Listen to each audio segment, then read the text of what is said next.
to be fair, Israel really hasn't changed. Because back then they were saying Yitzhak Rabin is a Nazi or a dog to the Arabs. Like, obviously, Hamas didn't really exist or wasn't really like a notable political entity in the Palestinian resistance. This is from a year ago, from February 27, 2023. Let's take a look at what they had to say. Wait, this is before October 7.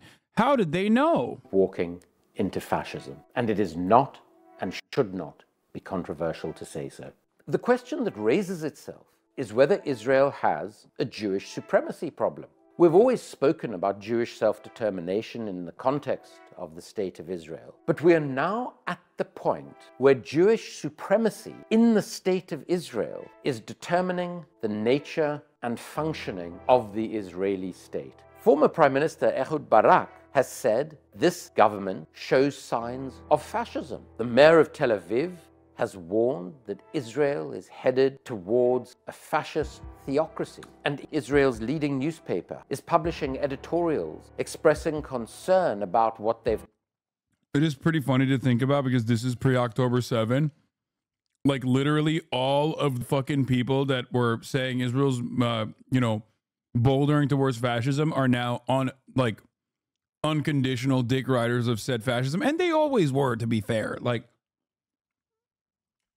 they were just like looking for one thing to tilt them permanently in that direction even further than they were. Israel sleepwalking into Jewish fascism. It's official now. Fascism is us.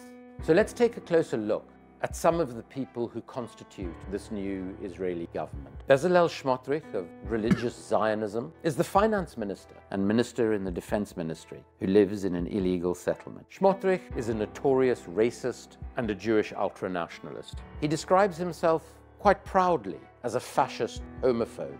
Then there's Ben Gvir of Jewish Power, previously convicted in Israel of incitement to racism and supporting a terrorist organization. Ben Gvir lives in an illegal settlement in Hebron. Ben Gvir's mentor, Rabbi Meir Kahane, established the Kach movement.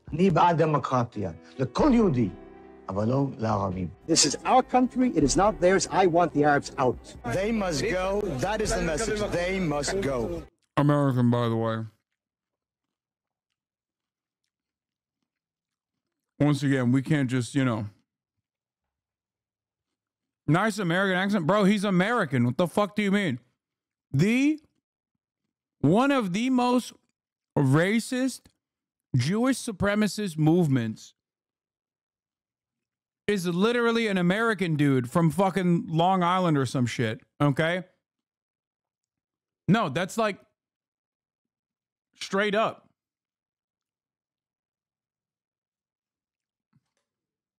He was committed to the use of specifically Jewish violence. From Brooklyn. To effect such changes. If I were the Minister of Defense, there wouldn't be one Arab left here. I want the Arabs out, out, out. Are you encouraging your people to go out on the streets and to attack Arabs as has happened in... I call upon the Jews to do anything imaginable and anything possible which will encourage the Arabs to get out of this country. Does that mean attacking? Anything possible. I want them out alive, and if not alive, dead. Kahane's views were so... I want to point something really funny. But some of you have already noticed it, but he himself, I don't know Mayor Kahan's like ethnic background, but I think he's Arab too. Like, I believe he's is he a Mizrahi or a Sephardic? Because I don't think he's Ashkenazi. Just something to think about. By the way, he literally was designated as a terrorist by the American state and the Israeli state.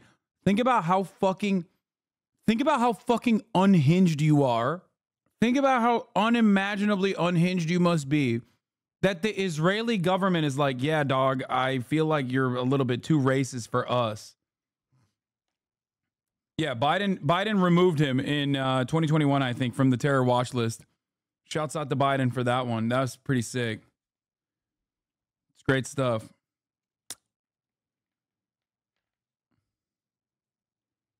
He's Polish Latvian. Bro looks like the most Arab uncle you've ever seen. It's also pretty funny because a lot of Kahanas are also, of course, Mizrahi and Sephardic. Like literally, they're like Ben Gvir, for example, that they're talking about right here is from Iraq, which means that they have Arab origin.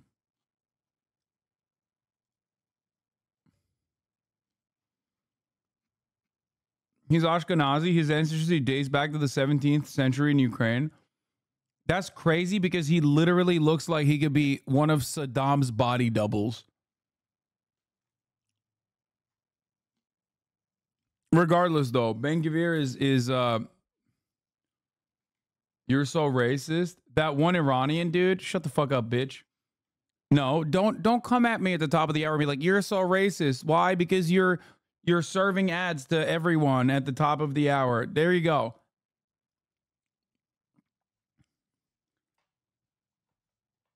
Ben Gvir is actually Kurdish. I know. He's of Iraqi descent. Of Iraqi origin. Anyway, here's a 3-minute break now. So extreme that the US classified Kach as a terrorist organization in 1997. And Kahani was the inspiration for Baruch Goldstein, another settler from the Hebron settlements who murdered over 20 innocent Palestinians in cold blood. Goldstein's portrait still hangs in Hebron, on the wall of Itamar Ben Gvir. אמירה מאוד מאוד מפורשת.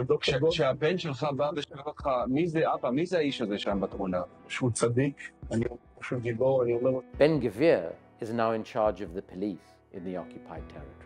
Orit Strock of the Religious Zionism Party is the National Missions Minister. She is yet another leading member of the settler community in Hebron. She said doctors shouldn't be required to treat patients when it contradicts their religious beliefs. This is like a cabinet going back to the Dark Ages, a government of settlers. Settlers who live on illegal settlements across the occupied Palestinian territories. And it is explicit government policy that Greater Israel, which includes the Palestinian territories, belong to Jewish Israelis. The idea of Palestinian territories, of a Palestinian homeland, is total anathema to this Israeli government. As early as 1948, some of the world's greatest Jewish thinkers were already asking questions about Israel and the specter of fascism. In a letter written by Albert Einstein, Hannah Arendt, author of the... I'm sick and tired of these fucking Hamas supporters, bro. You know what I mean? Just classic.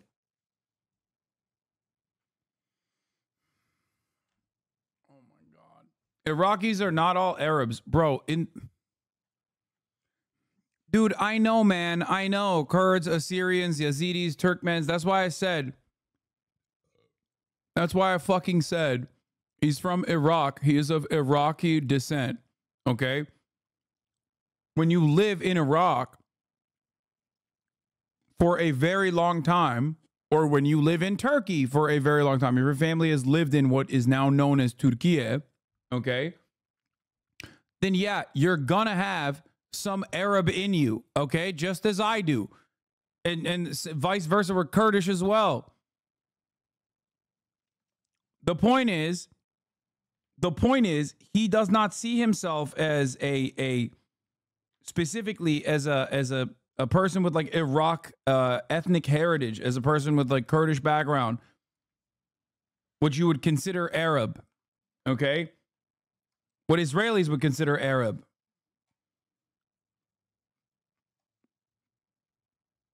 The extraordinary I hate the fucking annoying shit that people do where it's like, we're not Arab. Like, we get it, dude. I know Kurds are a different ethnic group than Arabs. Oh my God. Oh my God. Oh my God. You're missing the force, okay? The moment we start talking about this, everybody turns into like Turkish ethno-nationalists for a second. It's so funny. It's like some shit I've dealt with my entire goddamn life. Like you literally sound like the Phoenician Lebanese population that's like, no, you don't understand, we're Christian, okay? And we're not Arab. We're different. It's like, okay, dude, sure. I'm sure the Israeli bombs that fall on you will consider you to be different ethnically. Book, The Origins of Totalitarianism, and 26 other prominent Jewish intellectuals in the New York Times on the 2nd of December 1948, they describe Menachem Begin's political party Herut as a political party closely akin in its organization, methods, political philosophy, and social appeal to the Nazi and fascist parties. A party that preached an admixture of ultranationalism, religious mysticism, and racial superiority. The letter specifically warned, today they speak of freedom, democracy, whereas until recently they openly preached the doctrine of the fascist state. It is in its actions that the terrorist party betrays its real character. From its past actions, we can judge what it may be expected to do in the future. Herut was the main right-wing party in Israel from 1948 until 1973, when it merged with other right-wing parties to create Likud. In 1993, Benjamin Netanyahu became leader of Likud. As Likud leader, Benjamin Netanyahu demonized the then Israeli Prime Minister and Labour Party leader Yitzhak Rabin for signing the Oslo Peace Accords. In 1995, Ben Gvir... Okay, to be fair, Israel really hasn't changed. Because back then they were saying Yitzhak Rabin is a Nazi or a dog to the Arabs. Like, obviously Hamas didn't really exist or wasn't really like a notable political entity in the Palestinian resistance. So it wasn't like, oh, they're Hamas. But they were doing the same shit.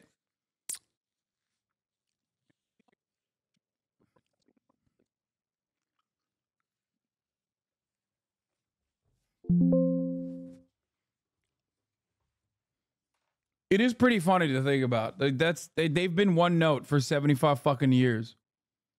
The Minister for National Security, responsible for the police today, appeared on television brandishing an ornament stolen from Rabin's car and proudly declared, we got to his car, we'll get to him next. סמל הוא סמל, ומסמל שכמו שאנחנו הגענו לסמל הזה, אנחנו יכולים להגיע לרבין. אפשר לתקוף את המכוניתו של ראש הממשלה, אפשר לתקוף שר ולהסתובב כך חופשי.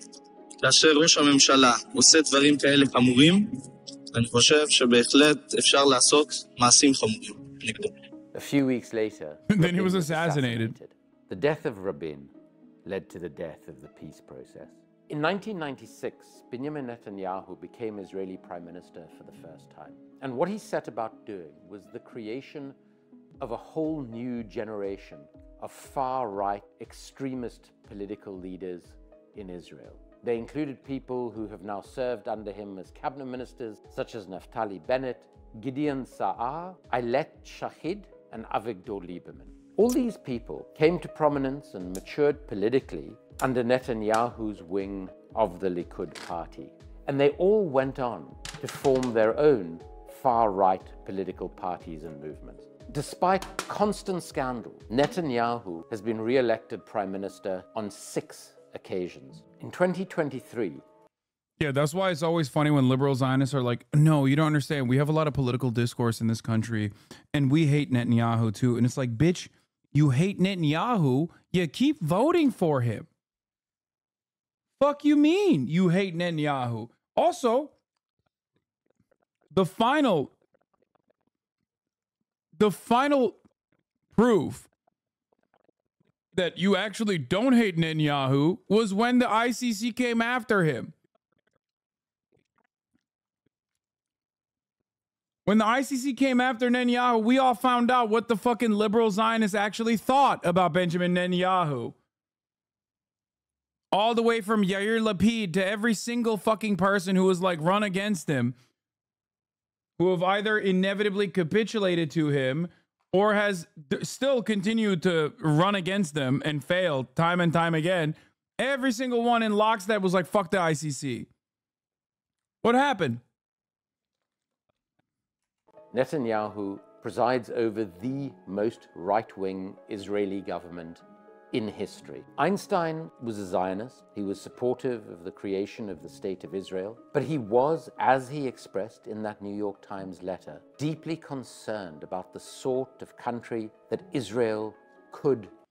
Einstein's sentiments today would declare him to be an anti-Zionist, for the record. Like, to say that Einstein was a Zionist in that regard is, I think, missing the forest for the trees.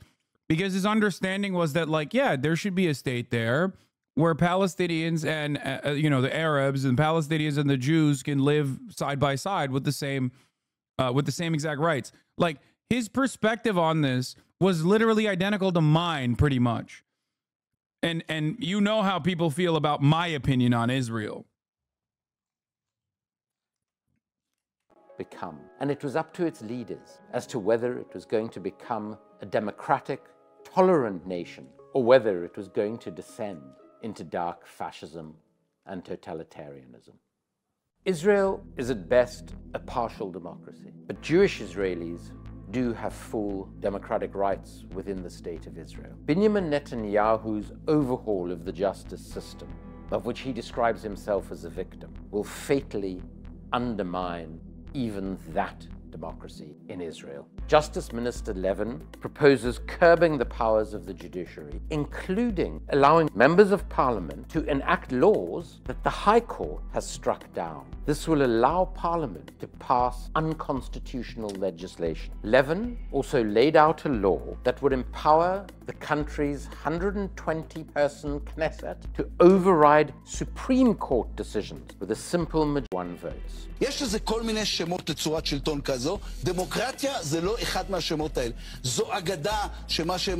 This is why I said, Mr. fucking opposition leader Yair Lapid himself. Mr. Liberal Zionism right here. Mr. Center Left. You know what this moderate man who's talking a big game here about how much he despises Benjamin Netanyahu. He hates him. He hates him so much. Yeah. He was chirping big time at the ICC.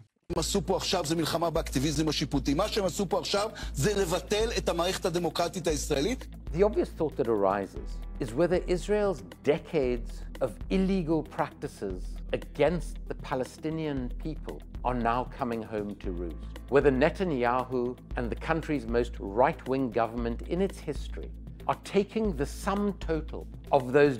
This is actually obviously such a pre-October 7 video, so it's pretty funny to see. But this is something that I covered during the anti-Netanyahu protests that were happening in Israel, that the greater problem always will be the apartheid. And all of the Israeli flag-bearing anti-government protests that took place refused to acknowledge that. It is because of the apartheid that the Israeli government gets to do whatever the fuck they want to. Okay? It is precisely that violence that they utilize to enact their agenda of further and further right-wing suppression. So if you like your gay shit in Israel, if you're like, oh man, I love Tel Aviv, it's a gaycation destination, whatever the fuck, right? Recognize that the maintenance of this apartheid will inevitably take your rights away too. Decades of oppression, brutality, and illegality, and starting to apply it to Israel's own partial democracy. And it reminds me that my old friend Archbishop Tutu spoke in the South African and the What a flex.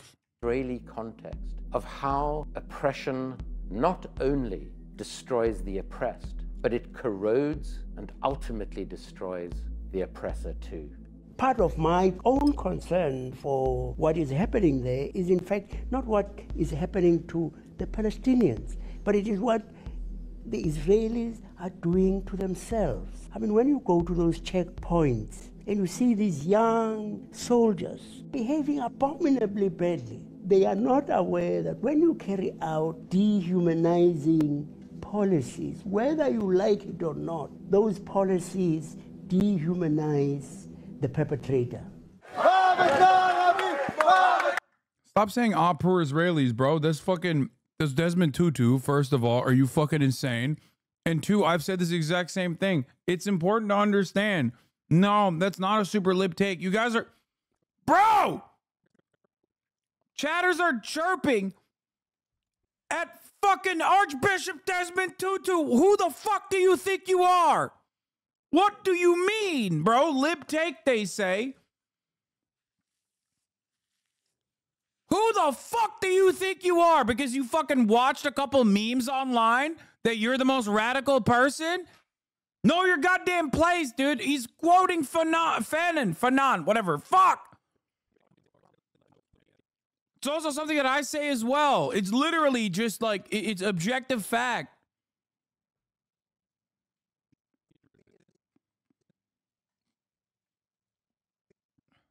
Phantom tax, yeah.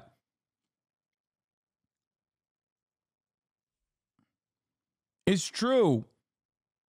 It goes, it's the exact same perspective for every instance. It's the same for white supremacy in America. That level of hatred inevitably ends up dehumanizing you, okay?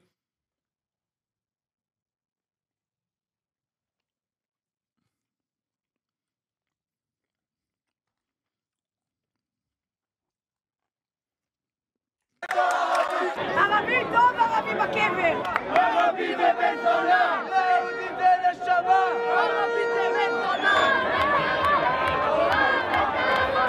النكبة الثانية عن طريق עוד מעט חכו النكبة الثانية מחנה פליטים תקומו. I'm Jewish.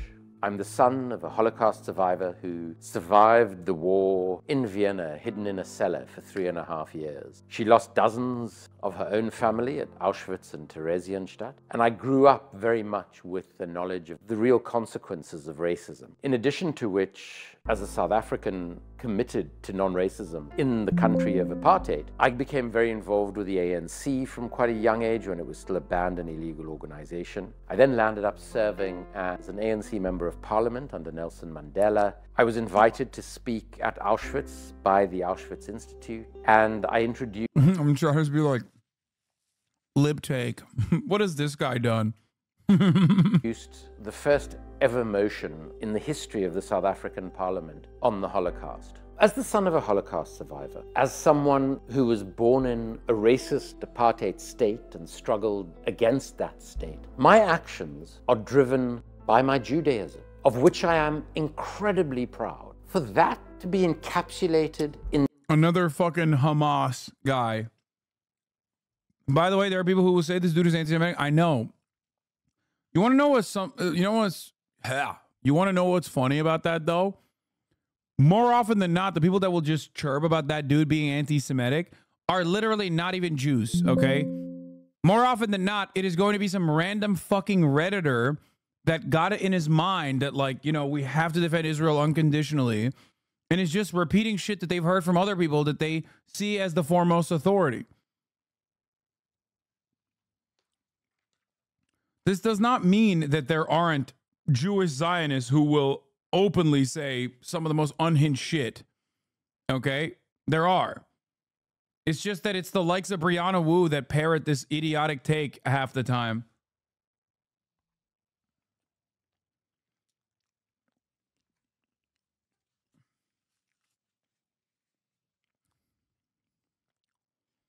the actions of a 70-plus-year-old state that doesn't represent me, and abhorrent. If my family history of genocide has taught me anything, if my years struggling against apartheid in South Africa taught me anything, it is to always speak out in the face of injustice, regardless of who that injustice is committed by and who it is committed against. And today, we have a responsibility to call the state of Israel as it is becoming, a fascist state. Given the importance of global conversation. God, I love Double Down News so much. Double Down News is just like